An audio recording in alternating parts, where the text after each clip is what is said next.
I got the recipe, never gonna let any op get the best of me. Thought it was distance, but haters is next to me. Talk to the spirit, you know I've been heavenly. Company definitely show your trajectory. This ain't a diss cause I say it respectfully. Welcome back to another ML Talks. Steve. Yes, sir. Another week, another time, another interview. We're getting consistent. Last week, we had the amazing Stacey Jones on. That went great. And now we have our second women's basketball player on. Yep. I'm excited. Listen, we talked to Stacey last week. 5th year, transfer, new face to the Oklahoma State women's basketball team. And we got another new face, but she's a freshman. And all I'm saying is the more research I did, the more hype I saw. She's a freshman coming from Kansas, Gatorade Player of the Year last year, breaking all these accolades, breaking all these records, and she's preparing for this upcoming women's basketball season in GIA. Today she joins us across the desk. Miss Jadyn Wooten, welcome to the show. What up, y'all? What up? How are you doing today? You know, I'm blessed to be alive. So true. That's a good attitude to have. Yeah, that's great. It's so good. Well, hey, we appreciate you joining us on the show today.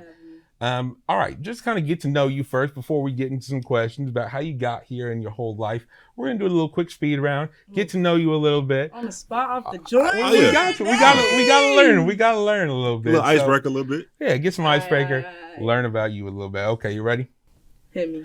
All right, go-to pregame meal. I'm gonna go Jersey Mike's sandwich. Ooh. She in particular. What's the order? Every single game day, I'm getting a number 7. Just turkey and provolone. Okay. Throw a little lettuce on there. Put the little spices, the oil, the vinegar, bacon, mayo, salt, vinegar chips with a lemonade. I haven't ate yet, so I'm gonna have to go. That sounds good.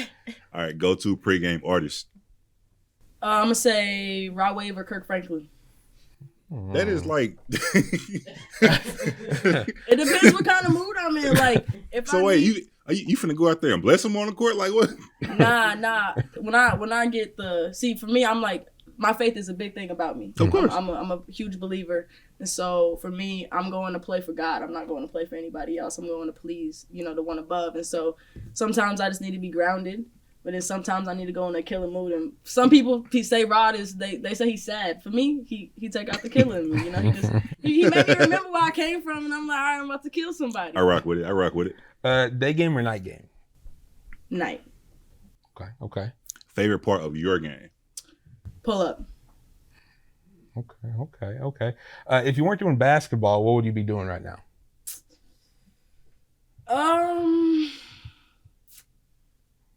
I'll probably be a missionary. Okay. Big in the faith, I see. Okay. Who's got the best drip on the team? Players and coaches. All right. Players, I'm going to have to say my roommate, Keith. She be putting it on. Or Micah, they be putting it on. And you got Lex. She be putting the designer on. She just got money or something. I'm like, man, where you get this from? But coaches, I'm gonna have to say Jazz or Coach JC. She calm with her little fist, but I feel like our whole team can dress a little bit. That's fair. Favorite shoe you've worn in your career on the court? That's hard. I'm gonna go right now. I'm wearing the Kobe 8. What are they called? The Venice Beach. Okay. Yeah. Okay. Yeah. I got them right now. Thought we was gonna see some GT cuts in there somewhere. Oh no, I do. The GT cuts. My sophomore year, I had the purple. Probably like one of the hardest shoes GT out. Cuts. I wore them till they tore. All right. One pro player you'd like to play 1v1. Men's or women's? Either. Up to you. I'm gonna say women's. I'm gonna say DT Diana Taurasi. Mm-hmm. Men's. I'm gonna say CP3. Okay. Point guard. Lastly, a fun fact about you that no one would know. I like to read. Okay. But like people wouldn't. The personality that I give off, I look like I don't like school. So like that, people know that about me. Got you. You know what I'm saying? But I like to read. Something that I get interested in. I've got more interested in it over the past year. Obviously. You ever go to genre? Motivational, like just motivational thing, something to get my mind right. Very fair. Very fair. Well, that's awesome. That's our little speed round. Okay. Get to know It you. wasn't that bad. That wasn't not that too bad. bad. Not too bad. I was expecting something like cookies or cake or something like, you know what I'm saying? The speed, like. Or maybe we should ask. No. I mean- what slow down, yeah. what cone or candy corn? What? Here you go with the Come on. candy corn, No. bro. I got him. Did you see the clip? No. First of all, candy corn is disgusting. I don't care what anybody says. Oh. Cause she got asked, said go to Halloween candy, and she said candy corn. And the pumpkins is even better. Matter of fact. I got a whole YouTube video trying like pumpkin like snacks. It's disgusting. It's no. Listen, me and you, we ain't vibing no more. It's all good. It's all good. I guess I'm gonna hold my comments to myself. Anyways, Zach, Yeah, we candy stand corn on is good that? terms by you just Candy corn? yeah. Sure. the voice went higher. Oh. Yeah, big candy corn fan. Anyways, all right. Okay, Jadyn, let's go back. Let's talk about how you got here and all this. Listen, obviously, basketball is such a big part of your life and everything. When did basketball kind of enter in your life? Maybe was it a person? Was it just time? When did basketball really enter in your life?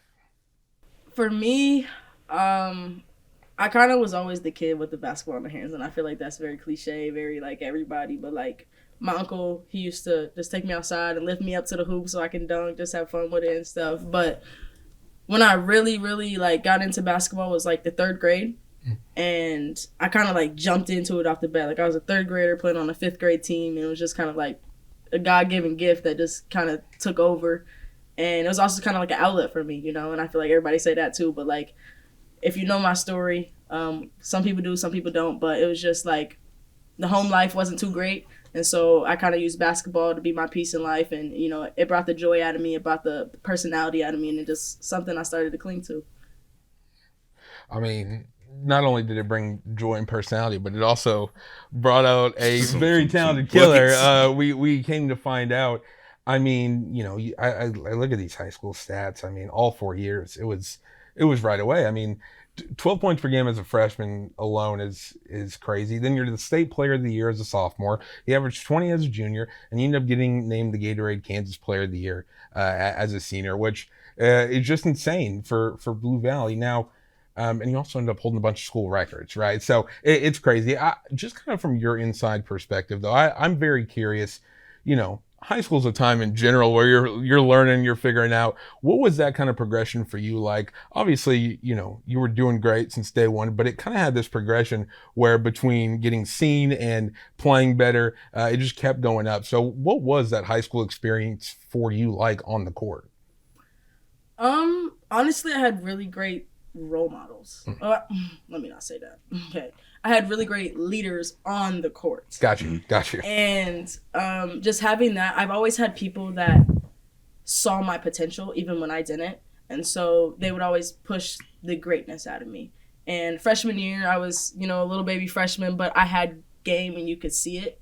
And so everyone just saw that and tried to pull it out of me. And the thing about me is like, from where I come from, like my mind has always been something that's like I have to overcome. So like that's why, you know, the motivational, all that stuff now is something that I cling to because that's something that I know to get to the next level and be great, you got to master. And so with that, like having people that saw me and saw who I could be, I just always had people around me that pushed me to be great.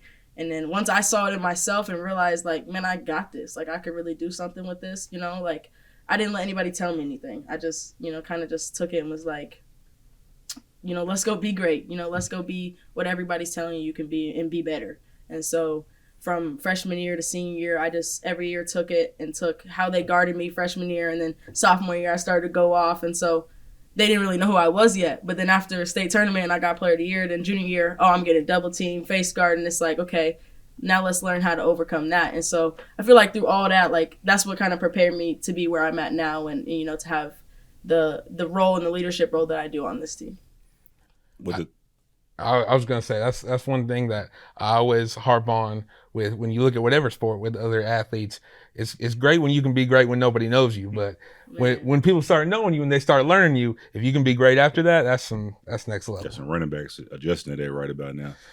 Like Zach said, my playing experience, I played in JUCO, so I wasn't highly recruited. What was your recruiting experience like, being so highly touted?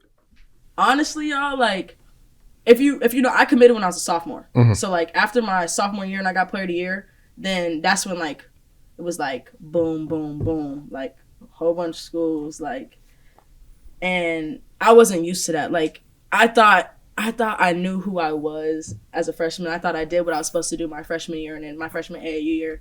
And I thought I was going to get all the offers. Like, I was like, oh, yeah, I just did that. I just took this team to nationals. Like, I'm about to get all the offers. And I got humbled.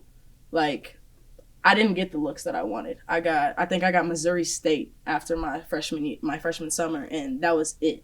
And I was like, what am I doing? Like, you know, what am I doing wrong? What do I got to figure out? And I found myself kind of in a pit. Like, am I doing what I'm supposed to do? You know, is this really for me?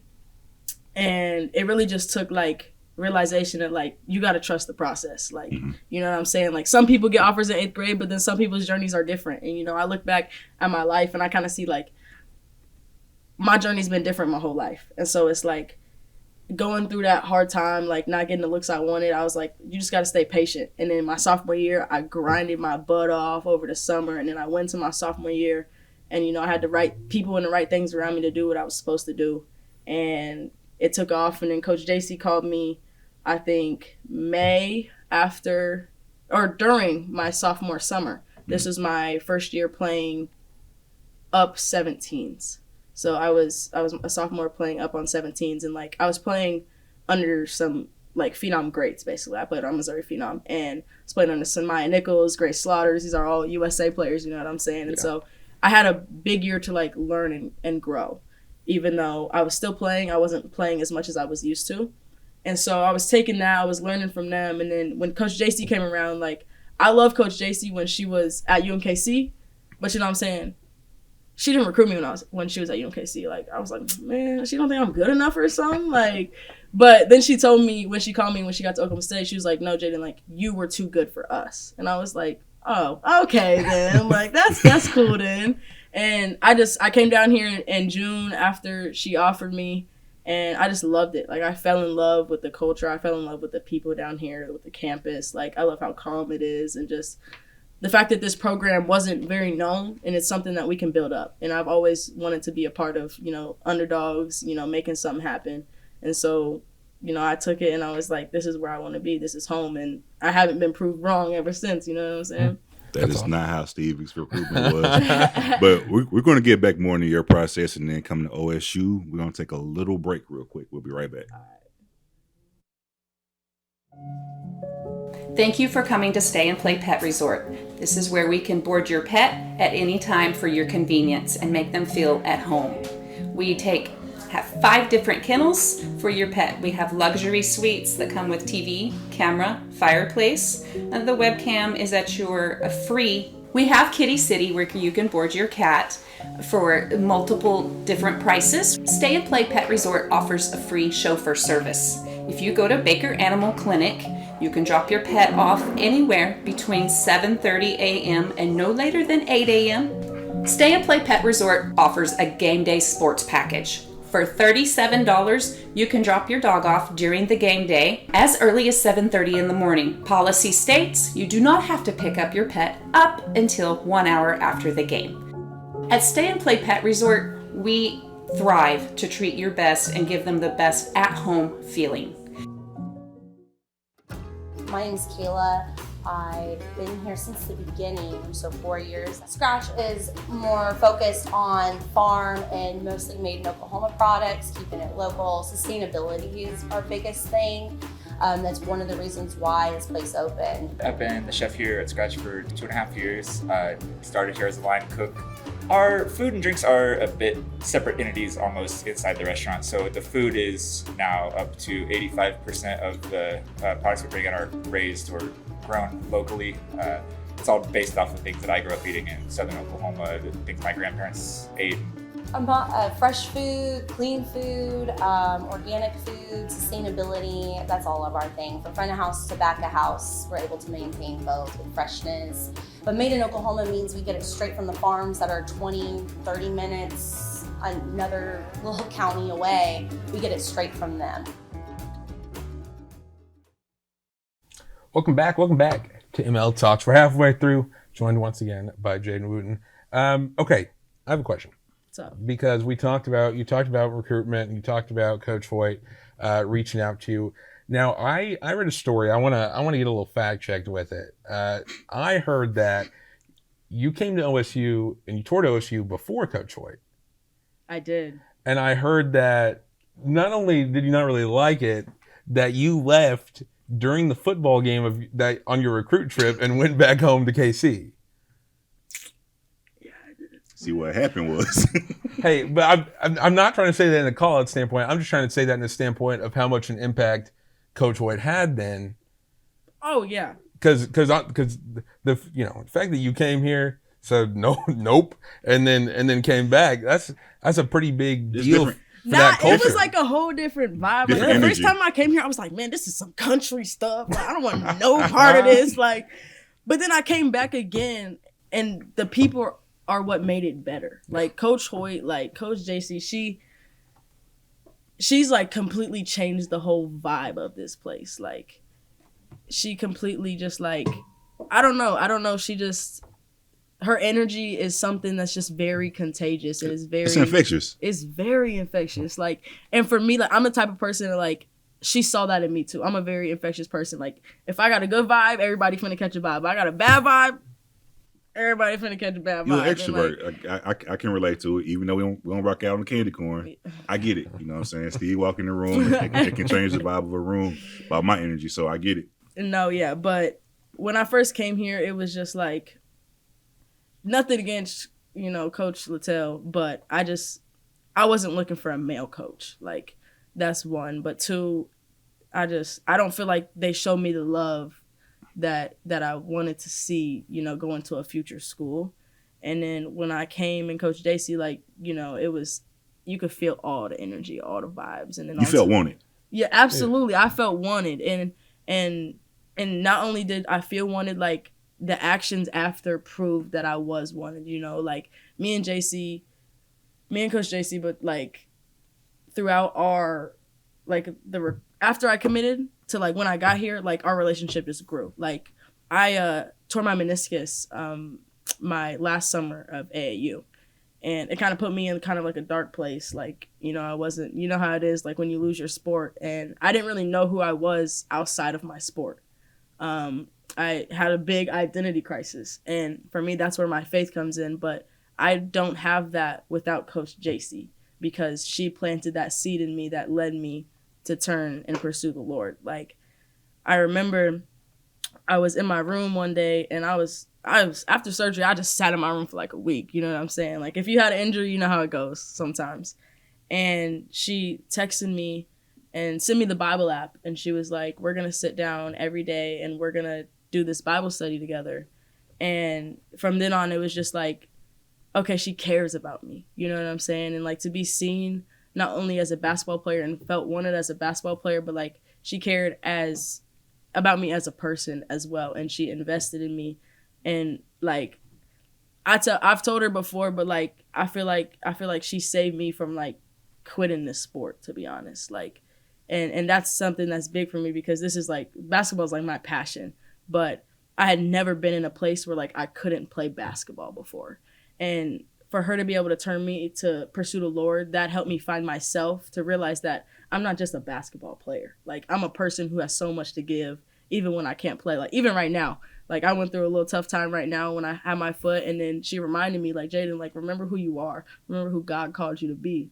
It's like, it helps me, remember that there's more to life than basketball, and she's a big part of that. And so she's very important to me, and she's a dang good coach.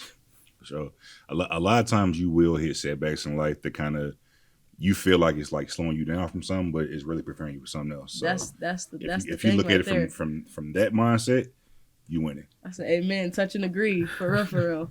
I'm not gonna lie, she said the part about, when you get pulled away from your sport, not knowing what you do. I said, man, that's all of us sports media majors. Man. We stop playing sport. I said, I don't know what I got next. For real. I was going through, I'm like, dang, I went through a dark time trying to figure out what I was going to do with my. I got a long story. I didn't join the military.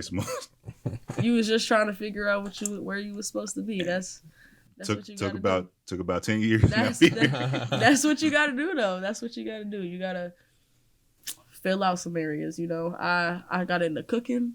Y'all, I can't cook. I thought you was going to say I got into cooking. You was going to say I got all these recipes. No. I made me some chicken nuggets and french fries today, okay? Like, you know what I'm saying? In the air fryer. I ain't doing no pasta Cajun chicken. Like, no. I tried. I wish. I see it on TikTok. I wish I could do it. You'll get there. Saving the videos. I do save the videos, but I don't make them, okay? Yeah. But, no, it really help you figure out more about yourself. I feel like when your sport is taken away, and for me that was kind of the biggest part of life, because they always say like the ball's gonna stop bouncing one day, and that's facts. But I know that because I know who I am. Like, you know, God called me to make an impact on people, and like He also gave me this passion and this love for the game. It's like I could probably never see my life away from basketball, like, but in a different way. Like the ball's gonna stop bouncing, but like I feel like I could be a coach one day. Coach JC think I'd be a coach. Like, people think I could be a coach because the mind I got. But at the same time, I got other things I want to do. So I just kind of take one day at a time and just see where life take me. Yeah. You talked about that mindset about, you know, possibly being a coach. Something interesting when I was doing my research on you, I felt like everything I found with other people talking about you, the line I felt like I always heard was that you don't act like a freshman. And so I find that very interesting, right? You know, you're going to speak up and you know, don't act like a freshman. Is that like a conscious thing? Like, I don't want to be the quiet person, or is that just you? That's just me. Yeah. I feel like I was just born that way. Like when I was little, my mom always used to be like you're special, you're different. Everybody mama say that, by the way. Mm-hmm. But it took me like getting older to realize that I genuinely had a personality and a gift that infects that's infectious to people, that like I can genuinely share. And so like I walk into the room and it's like there's no reason to frown. Like you can go make somebody's day with just a smile or with a hey, what's up? Like, how are you? Like, and so for me, that's just the type of person that I am. Like, I care about people probably sometimes more than I should, but you know, it's the heart that God gave me. And so I don't know, like I've always been the type of person that's like, I'm not gonna take just like nothing from people. Like, I'm gonna speak up for myself, but at the same time, like I'm gonna be wise when I do it. You know, I try not to lead by emotion. You know, sometimes like you can't always do that, but I've always just been the person that's walks in a room and you can feel the energy, and I feel like I'm gonna always be that person. So coming in as a freshman, like Zach said, you come in the room with this energy you have. So how does that translate to being a freshman with so many leaders and seniors you already have? What's it like being around like Honor Grad, and Riley, and Staley?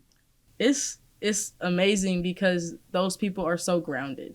Like Riley, oh man, I was watching her practice today. I'm like, dang, she's tough. Like you just see the way that they carry themselves, and they pour into me as well. Like the way our team is this year, like I've never been around a group of people who's so just like solid. Like they're all just like great people, and it starts really, I think, because their foundation is in Christ. That's a personal opinion. I don't know what everybody else think, but they don't let me act like a freshman. Like if I act like a freshman and tell me I'm acting like a kid, they're like, Jadyn, you're acting like a kid. You need to stop, because that's not the expectation they have for me. That's not the standard they have. That's not who I'm called to be. You know, like I'm not here to be just a regular freshman. I'm not here to act like a kid. You know, I'm here, you know, to play ball, you know, to carry myself and to help lead this team, you know, to the next level. And so with those people around me, it helps me, because sometimes, you know, you go back to old habits and you want to act like a kid and you don't want the big stage and all that stuff, but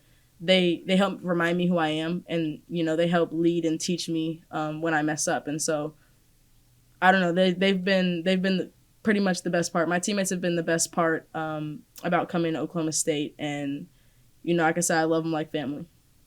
Yeah, it makes me think of when we interviewed Coach Hoyt. I was talking to her about the team dynamic, and you always see a big group of women's basketball at all these other events, right? Going to other sporting events, and that was kind of the big thing she said. She said, truthfully, they just love each other, For real. and so that's that family dynamic, especially when Casey's not too far, but when you're away from home, it really is that second family. It's funny because my coaches thought I was going to be the kid that was home every single weekend, and I've been home one time. I literally went home on July 4th, and I haven't been home since. And it's, I miss my family. Of course I do. But I also, I've gained a big, huge family here. And they make it so easy to be here because of how just, loving, caring they are. I could say they became my best friends probably 2 weeks in. That's just kind of the way that we clicked. And so having that, and being away from home, it's been a blessing for sure. For sure. All right. Well, we don't have that much time left, so let's do some fun ones real quick. All right. One thing that I noticed in a recent interview with you, it seems like you're big into superstition, changing shoes mid game, not doing, not wearing the same thing if it's a bad game. Mid game is crazy. Yeah. Is that something you're going to carry into college? Nah. No? I let that go. My senior. Did I let that go?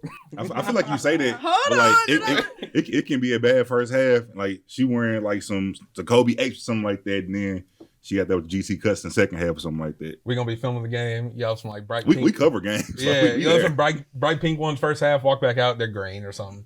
I'm gonna try, y'all. I'm gonna try to make it one shoe a game. Yeah.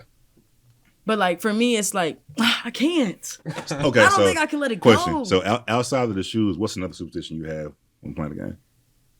Pregame meals, pregame music, pregame nap, hairstyle.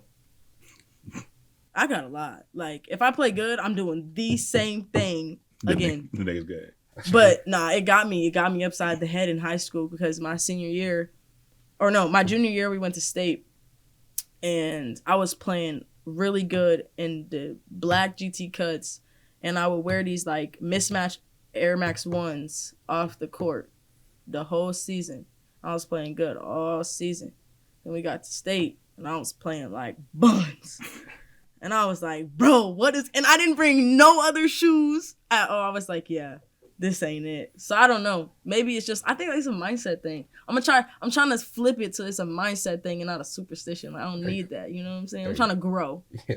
There you go. Okay, listen. As you can probably see, we're bigger guys. We love food. Big backs. Ooh, Gotta me too. eat. Gotta eat.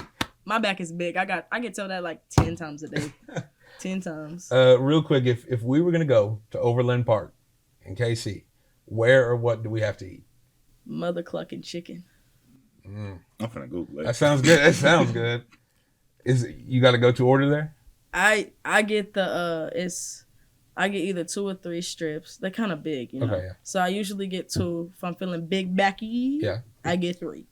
And you got to get medium. Do you like spice? Y'all like spice? Oh, for sure. Oh, never mind. Let me say it. But not. What's that? I was just gonna say you black. No. Come on now. Come on now. No, you got to get the medium or the mild, and then they come with fries. The fries got the seasoning on them, so And then you got to get the mother clucking sauce. Okay. And they always give you a piece of toast, but it get a little soggy because of the chicken on it. But Gotcha. I'm telling you, it was. So tradition for all our guests.